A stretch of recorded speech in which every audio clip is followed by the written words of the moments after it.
Hi student, कैसे हैं आप। My name is Vidyasagar Shrivastava. देखो स्टूडेंट, इस समय हम लोग पढ़ रहे हैं लॉज ऑफ मोशन और आज हम स्टार्ट करेंगे relation between momentum and force. इन दोनों के बीच हमें रिलेशन निकालना है। ठीक है स्टूडेंट, वी नो दैट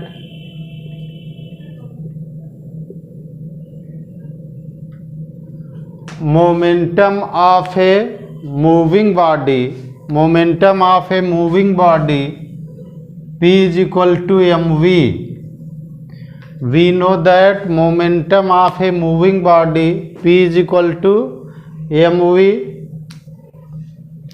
आप देखो स्टूडेंट, इसको डिफरेंशिएट कर दीजिए with respect to time. Differentiating with respect to time, with respect to time, differentiating with respect to time. तो डिफरेंशिएट कर देंगे तो आ जाएगा dp अपॉन dt और ये हो जाएगा मास कांस्टेंट है dv अपॉन dt हो जाएगा। आप देखो स्टूडेंट, dv अपॉन dt क्या होता है? The rate of change in velocity, this is known as acceleration, that is ma dp upon dt। ये हो गया हमारा ma। ठीक है स्टूडेंट, ये है एक्सेलरेशन हमारा है। ठीक, सिंस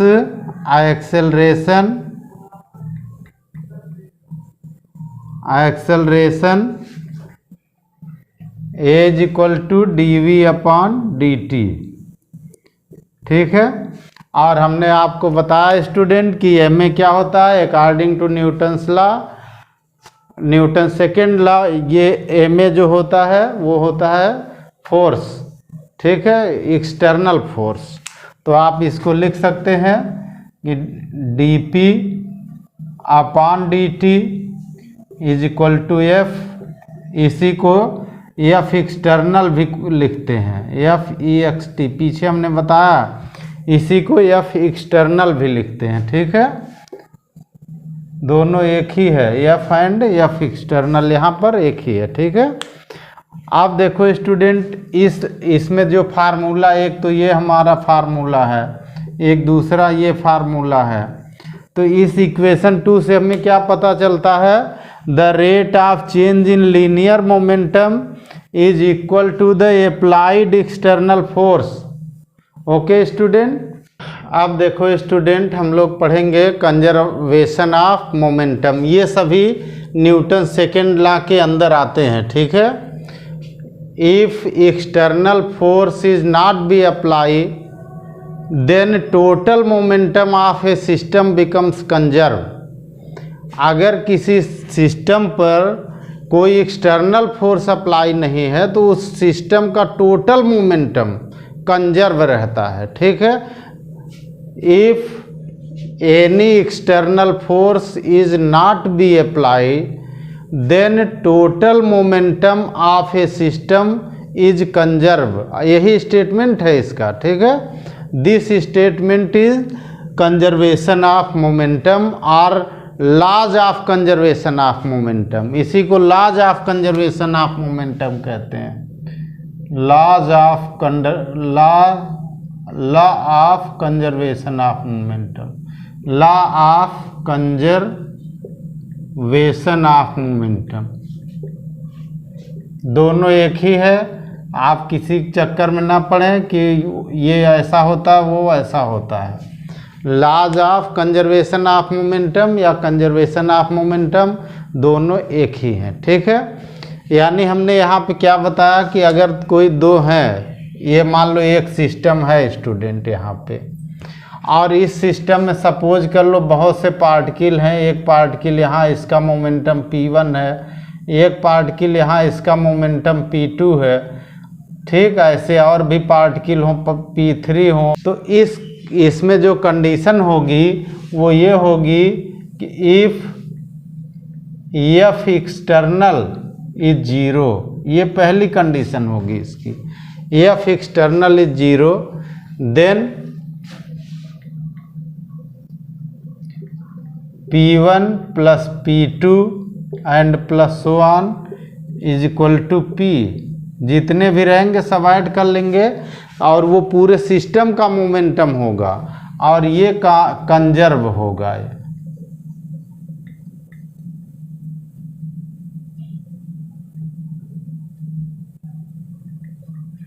ये कंजर्व होगा।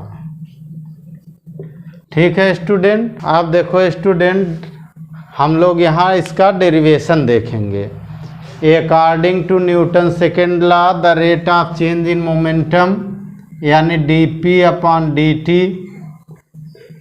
Is equal to F external होता है।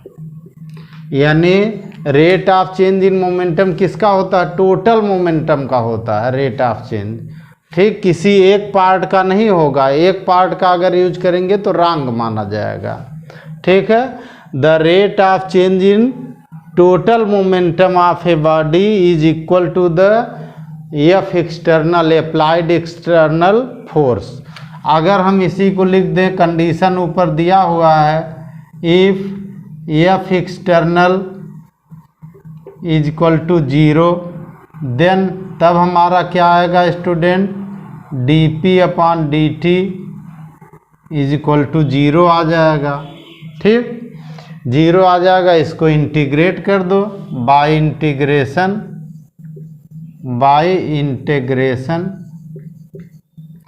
तो अगर इंटीग्रेशन से इसको निकालोगे स्टूडेंट तो p is equal to constant आएगा, क्योंकि किसी भी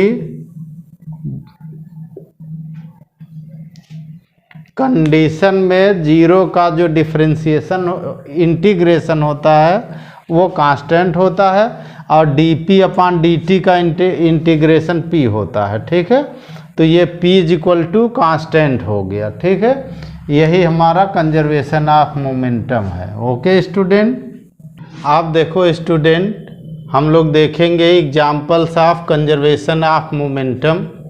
इसमें पहला एग्जाम्पल हमने लिखा है recoil velocity of a gun. जो हम लोग गन से फायर करते हैं तो गन पीछे की ओर धक्का मारती है जो है। ठीक, when a bullet is fired from a gun then backward velocity of the gun is known as recoil velocity. ठीक है, backward velocity of gun, bullet आगे जा रही तो वो पीछे आ रही, बैकवर्ड वेलोसिटी। ठीक है, पीछे की ओर वेलोसिटी जो होगी, ठीक है, उसको हम लोग रिकॉइल वेलोसिटी कहते हैं। यहाँ पर देखो student, let mass of gun, gun का हमारे मास कितना है? कैपिटल M है। मास ऑफ बुलेट ये कितना है student?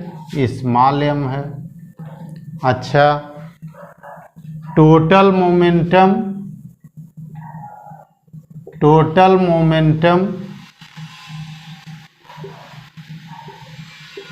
Before the fire,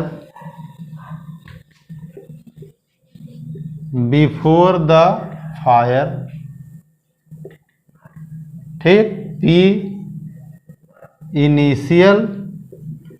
P initial यानी इनिशियल का मतलब प्रारंभ में जो था वो था हमारा मास, तो टोटल आ गया m और प्लस m, लेकिन वेलोसिटी कितनी है? 0 है। वेलोसिटी कितनी है? 0 है वेलोसिटी, और ये हो गया P in is equal to 0। ठीक, आप दूसरा देखो student, if velocity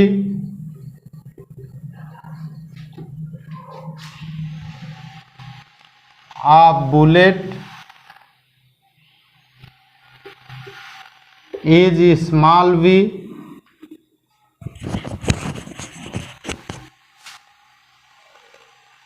at just the fire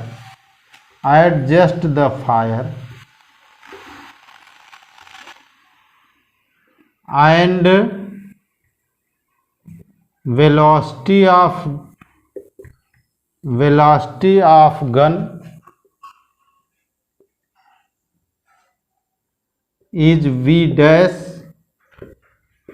then हमने मान लिया कि गन की वेलोसिटी v डैश होती है, अब बुलेट की वेलोसिटी v हुई, देन यही फार्मूला लगा दो, then from conservation of momentum, then from conservation of momentum, ठीक, कंजर्वेशन ऑफ मोमेंटम में क्या होगा कि P फाइनल जितना होगा स्टूडेंट उतना ही P इनिशियल होगा, ठीक, जितना फाइनल में P होगा उतना ही इनिशियल में P होगा, ठीक है। अगर P उतना ही होना है स्टूडेंट तो फाइनल का P कितना आया, बुलेट के लिए आया mv और हमारी गन के लिए आया कैपिटल M v डैश, और ये हो गया 0, इनिशियल तो 0 है। यहाँ से अगर हम इसको ऐसे लिख दें student, capital M v dash, ये mv को हमने इस साइड में कर दिया तो ये माइनस का हो गया, v डैश की वैल्यू आ गई माइनस का mv अपान कैपिटल M, यानी जिस डायरेक्शन की v की वेलोसिटी होगी उसके अपोजिट डायरेक्शन में v डैश होगा, इसीलिए इसको रिकॉइल वेलोसिटी कहते हैं, ठीक है। तो रिकॉइल वेलोसिटी का formula v dash is equal to mv upon m हुआ। Okay student,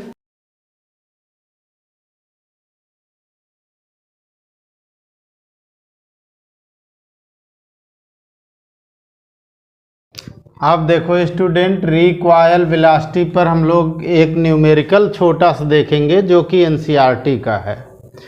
A cell of mass 0.020 kg, तो मास ऑफ सेल ये स्मॉल m हम लोग लेते हैं, बुलेट का मास है ये, तो 0.020 kg दे रखा है, ठीक। Is fired by a gun of mass 100 kg, mass of gun, ठीक, मास ऑफ गन को, गन के मास को हम लोग कैपिटल M लिखते हैं, ये दे रहा 100 kg। आगे कह रहा है इफ द मजल स्पीड ऑफ द सेल जब फायर हुई उस समय के करंट स्पीड यानी वेलोसिटी हुई, तो ठीक। अब ये हमारा हुआ स्पीड ऑफ सेल, ठीक, यानी सेल यानी बुलेट की स्पीड यानी बुलेट की वेलोसिटी, इसको हम लोग v लेते हैं, स्मॉल v, और इज इक्वल टू दे रहा है 80 मीटर पर सेकेंड।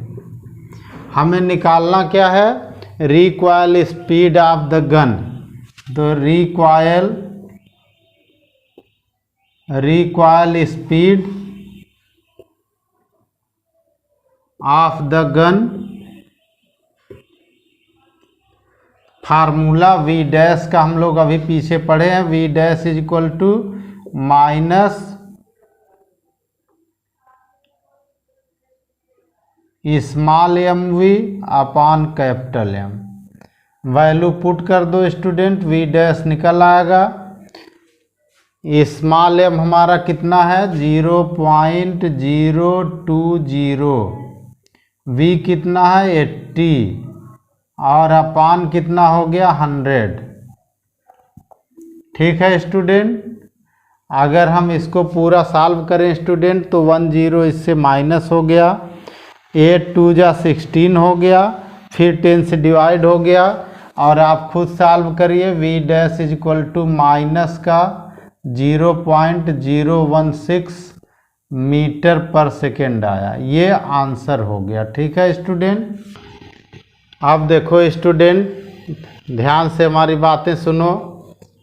कंजर्वेशन ऑफ मोमेंटम कहाँ कहाँ अप्लाई करते हैं।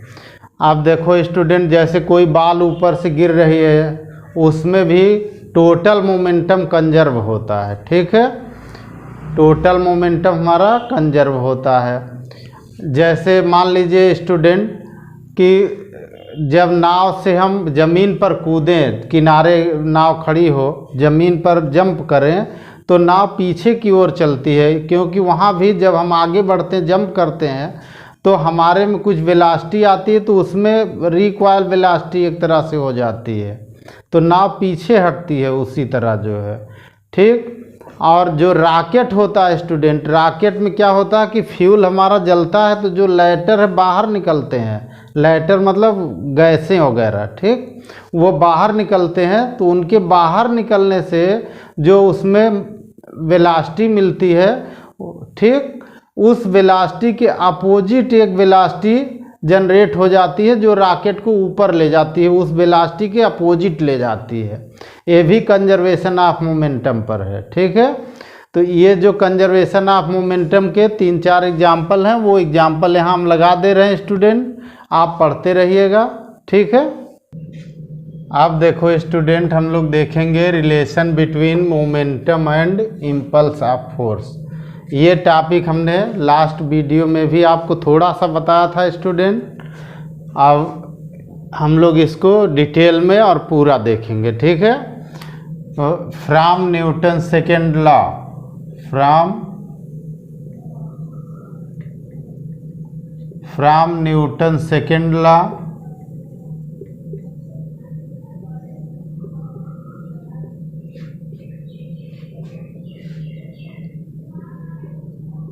न्यूटन सेकेंड लॉ क्या कहता है student? The rate of change in linear momentum is applied external force, और वही अभी हमने पीछे डिराइव किया है, तो वो न्यूटन का सेकेंड लॉ भी है। ठीक है, तो dp upon dt, the rate of change in linear momentum is applied external force. ठीक है, अच्छा, यहाँ से अगर हम ऐसे लिखें impulse of force, impulse of force, तो फोर्स का जो इम्पल्स होता है I is equal to F D T होता है, force into time interval. F की वैल्यू यहाँ से dp अपॉन dt पुट कर दो स्टूडेंट, तो ये हो गया dp upon dt into dt, dt cancel हो गया स्टूडेंट। यहाँ से I इज इक्वल टू क्या आ गया, I इज इक्वल टू हमारा आ गया dp, dp मतलब क्या हुआ, change in momentum.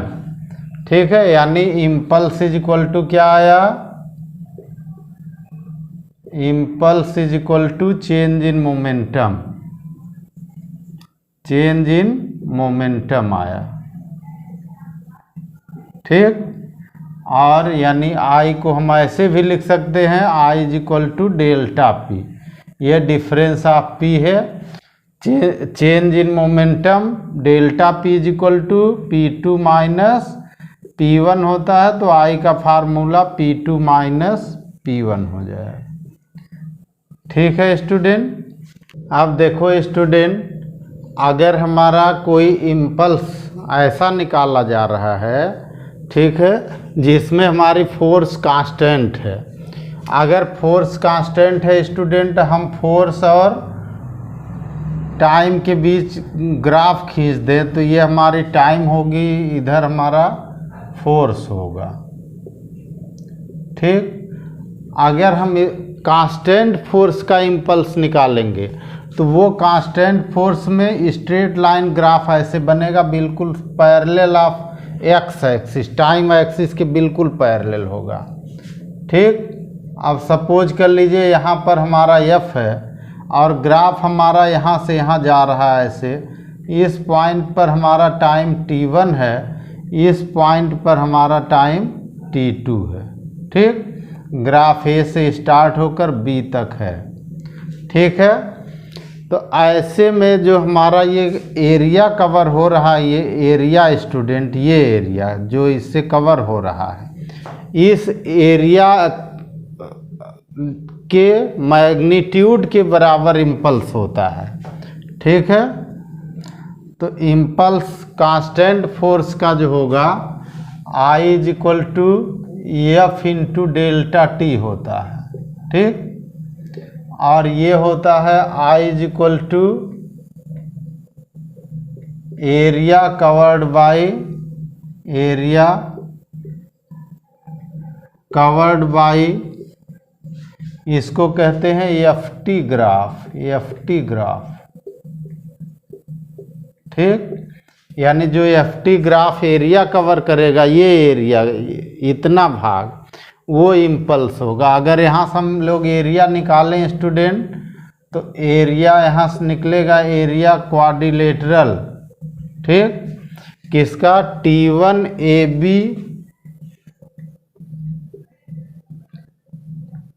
Area T1 AB T2, इतने भाग की एरिया जो निकलेगा स्टूडेंट, वो हमारा इम्पल्स होगा। ठीक है, और हम इसको ऐसे दिखा सकते हैं स्टूडेंट, यहाँ वैल्यू अगर रख दें हम, तो एफ हमारा हुआ ये, इसको लेंथ ले लें, ये ब्रीथ हो जाएगा, चाहे इसको लेंथ ले लें तो ये ब्रीथ हो जाएगा, एक आप कोई भी ले सकते हैं।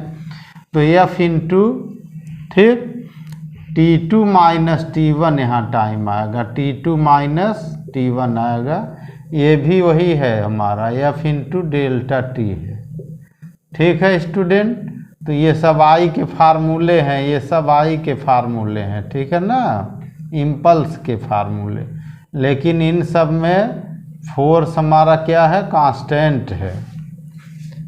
ठीक है, अब देखो स्टूडेंट, हम लोग देखेंगे इम्पल्स ऑफ वेरिएबल फोर्स। अब यहाँ देखो स्टूडेंट, ए पॉइंट पर फोर्स, यहाँ जैसे जैसे आगे जा रहा है सब फोर्स अलग कंडीशन में है। बी का फोर्स कुछ और निकलेगा, अगर हम यहाँ से ऐसे डॉट डॉट मिला दें तो बी का फोर्स यहाँ निकलेगा, ए का फोर्स यहाँ निकलेगा। हमने लिया है तो जो एरिया कवर कर रहा है स्टूडेंट, इस पूरे का जो एरिया हमें निकालना है वो हमारा होता है इम्पल्स। ठीक है, तो impulse is equal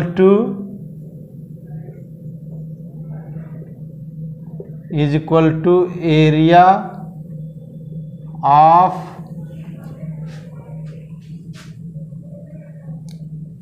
T1 AB T2, यानी जितना एरिया कवर करेगा ग्राफ, उसका पूरा एरिया टाइम एक्सिस से हम लोग निकाल लेंगे, वही एरिया इम्पल्स होगा। अब यहाँ पे देखो स्टूडेंट, हमने एक स्मॉलर एलिमेंट dt लिया हुआ है, तो dt के रेस्पेक्ट में फोर्स हमारा f है, तो हम इसको ऐसे लिखते हैं di is equal to F D T होता है। di is equal to F D T, इस पार्ट के लिए लेते हैं जो हमारा स्मॉलर एलिमेंट है। इम्पल्स, टोटल इम्पल्स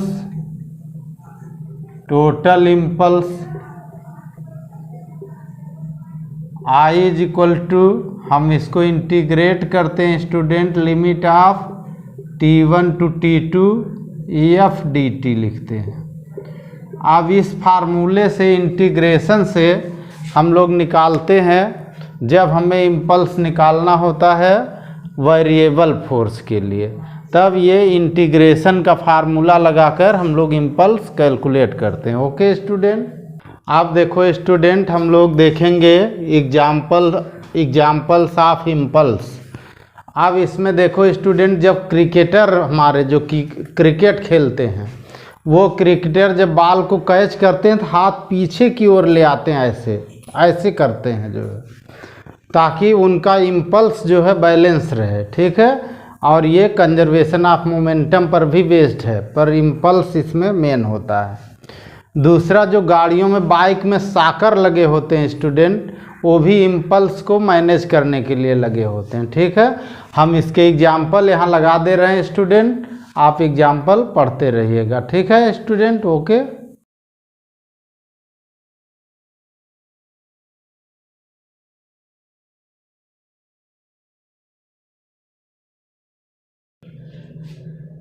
अब देखो स्टूडेंट, हम लोग देखेंगे Newton's third law of motion. यहाँ देखो स्टूडेंट, यहाँ पर दो ऑब्जेक्ट हमने लिया है ए और बी, और ये दोनों एक दूसरे पर एक्शन और रिएक्शन कर रहे हैं। जैसे अभी बाल आप दीवार पर मारे हैं तो बाल दीवार पर एक्शन करती है, तो दीवार भी उस पर रिएक्शन करती है।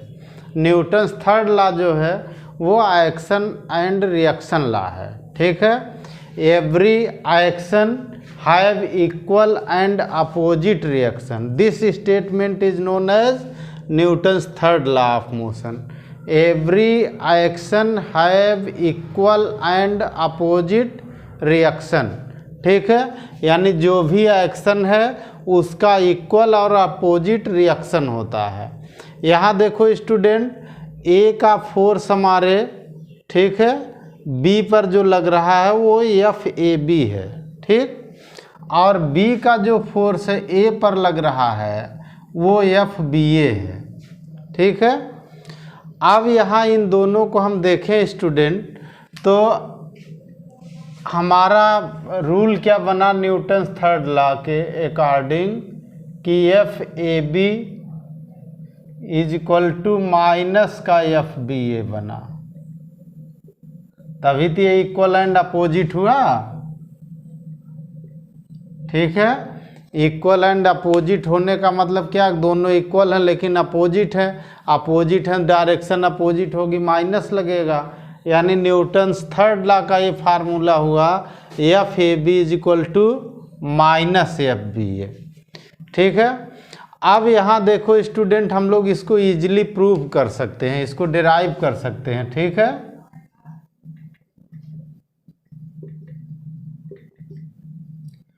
डेरिवेशन में देखिए स्टूडेंट, पहले लेट कर लेंगे। Late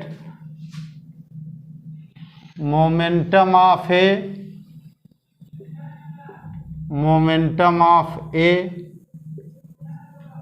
is equal to momentum of A is equal to P A. ठीक, जो हमारा ए है ऑब्जेक्ट, उसका मोमेंटम पी ए है। Momentum of B, momentum of B ये हो गया पी बी। टोटल मोमेंटम कितना होता है स्टूडेंट, टोटल मोमेंटम इनका कितना हो जाएगा, पी ए अब प्लस पी बी, ये ऐड हो जाएगा। इसको हम लेट कर लेते हैं पी, ये पी टोटल हो गया। ठीक, अब ध्यान से देखो स्टूडेंट, इसको हम लोग डिफरेंशिएट कर देंगे विथ रिस्पेक्ट टू टाइम। ये टोटल मोमेंटम है, पी टोटल, दोनों को ऐड कर दिया हमने। ठीक, इसको हम केवल पी लिखेंगे हर जगह। ठीक है ना, कि टोटल मोमेंटम को। आप देखो स्टूडेंट, इसको differentiating with respect to time,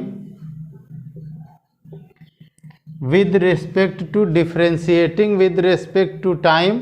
तो जब इसको डिफरेंशिएट करेंगे तो D P A upon D T आ जाएगा, plus D P B upon D T आ जाएगा, is equal to D P upon D T हो जाएगा।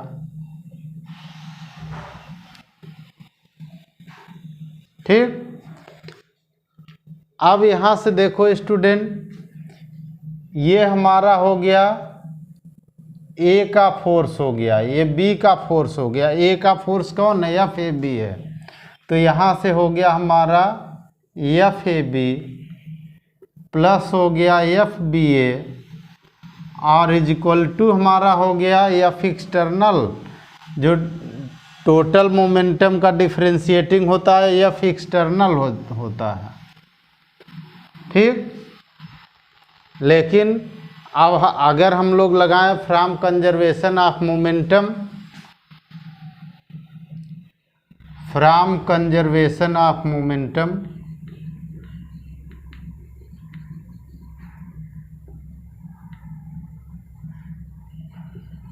ठीक।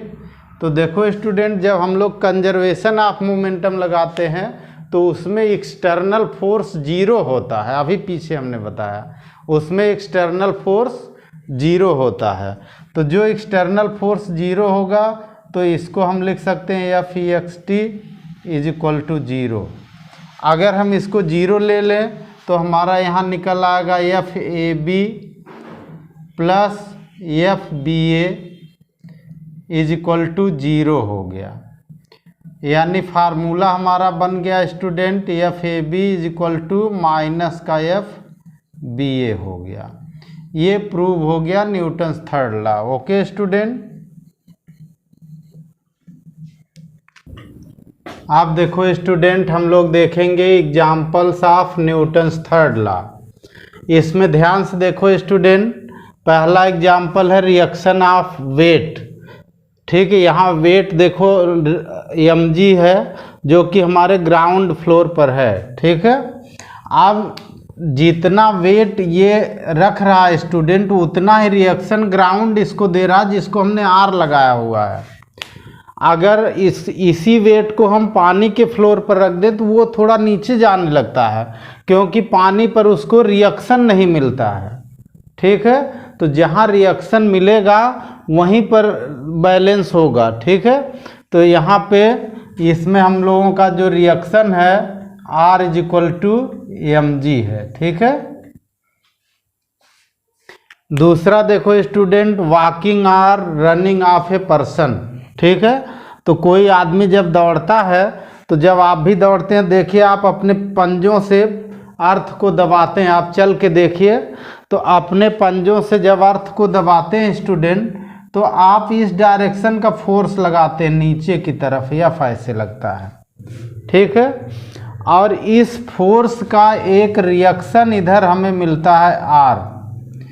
अगर इसका एंगल हमारा थीटा है स्टूडेंट तो इस आर के कंपोनेंट हमें यहाँ मिलेंगे आर कॉस थीटा, इधर मिलेगा आर साइन थीटा।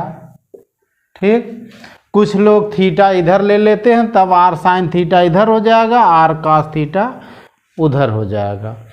आप देखो स्टूडेंट, जो आर साइन थीटा है ये एम जी को बैलेंस कर देता है, ये नीचे एम जी लगता है उसको बैलेंस कर देता है, और आर कॉस थीटा हमें आगे की ओर मूव करा देता है, चला देता है।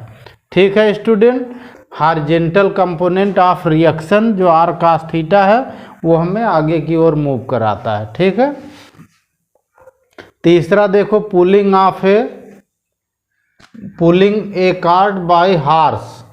तो यहाँ देखो स्टूडेंट, हॉर्स कुछ आगे बढ़ता है, बढ़ने के लिए इस डायरेक्शन का ऐसे फोर्स लगाता है एफ। ठीक, दबाता है अर्थ को इस डायरेक्शन पर कि गाड़ी आगे चले, ये गाड़ी इससे कनेक्ट है ऐसे। ठीक है, ये कनेक्ट है यहाँ से। अब कनेक्ट करने के लिए जो सामग्री यहाँ लगती है वो हम इसमें नहीं लगाए हैं। आप देखो स्टूडेंट, ये जो एफ आया इस डायरेक्शन का तो अर्थ एक रिएक्शन ऐसे देगी, ये रिएक्शन होगा अर्थ का आर। ठीक, इस आर के दो कंपोनेंट हम यहाँ ले सकते हैं स्टूडेंट, एक इस डायरेक्शन का थीटा है तो इधर आएगा आर कॉस थीटा, और ऊपर की तरफ आ जाएगा आर साइन थीटा। ठीक, अब आर साइन थीटा तो यहाँ एम जी से बैलेंस हो जाएगा। ठीक, आर साइन थीटा किससे बैलेंस हो जाएगा? एम जी से, और इस आर का कंपोनेंट आर कॉस थीटा इसको आगे की ओर खींच कर ले जाता है।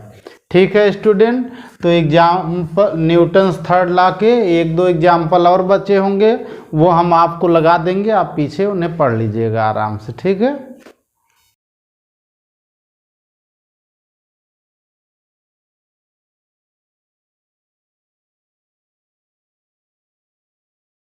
आप देखो स्टूडेंट, हम लोग देखेंगे derivation of Newton's first law on the basis of Newton second law.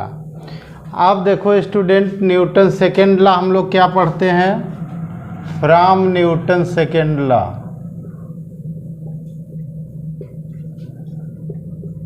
Newton second law ठीक। सेकेंड लॉ हमारा क्या कहता है, ध्यान से देखिएगा स्टूडेंट। सेकेंड लॉ हमारा कहता है कि dP upon dt is equal to F external. ठीक। अब यहाँ ध्यान से देखना स्टूडेंट, अगर हम लोग कंजर्वेशन ऑफ मोमेंटम लगाएं, if F external is equal to 0 ले लें, कोई बाहरी फोर्स अप्लाई नहीं हो रहा है। ठीक है, जब बाहरी फोर्स अप्लाई नहीं हो रहा है, न्यूटन्स फर्स्ट लॉ तो यही कहता है कि जब तक कि कोई बाहरी फोर्स अप्लाई ना हो, तो यहाँ से हो जाएगा dP upon dt is equal to 0। ठीक। इसका इंटीग्रेट करने पर आपको क्या मिलता है स्टूडेंट, बाय इंटीग्रेशन हमने पीछे बताया कि P is equal to constant आ जाता है। ठीक। अच्छा, P is equal to constant आ गया। P होता है कौन स्टूडेंट, P हमारा होता है मोमेंटम। ठीक। तो मोमेंटम क्या हुआ, mv is equal to constant हुआ। अगर हम लोग m को इधर कर दें स्टूडेंट, तो v is equal to constant आ जाएगा। मास भी तो कांस्टेंट है, तो इससे क्या निकला कि वेलोसिटी कांस्टेंट है। यानी अगर कोई एक्सटर्नल फोर्स अप्लाई नहीं है तो वेलोसिटी कांस्टेंट होगी। यानी अगर यूनिफॉर्म मोशन में है तो यूनिफॉर्म मोशन में रहेगा, अगर वेलोसिटी 0 है तो 0 ही रहेगी। इसका मतलब हुआ कि न्यूटन फर्स्ट लॉ भी सेकेंड लॉ का एक पार्ट है। और हमने आपको बताया न्यूटन सेकेंड लॉ जो है उसी से थर्ड लॉ भी डिराइव हुआ था, अभी कंजर्वेशन ऑफ मोमेंटम लगाया था। इसका मतलब न्यूटन थर्ड लॉ भी सेकेंड लॉ का पार्ट है। मीन्स क्या हुआ कि Newton second law is basic law of the motion. ठीक। न्यूटन सेकेंड लॉ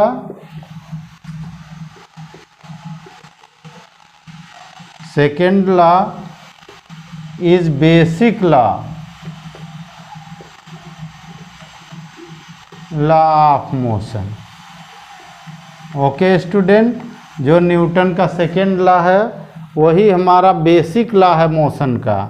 ठीक है। Okay student.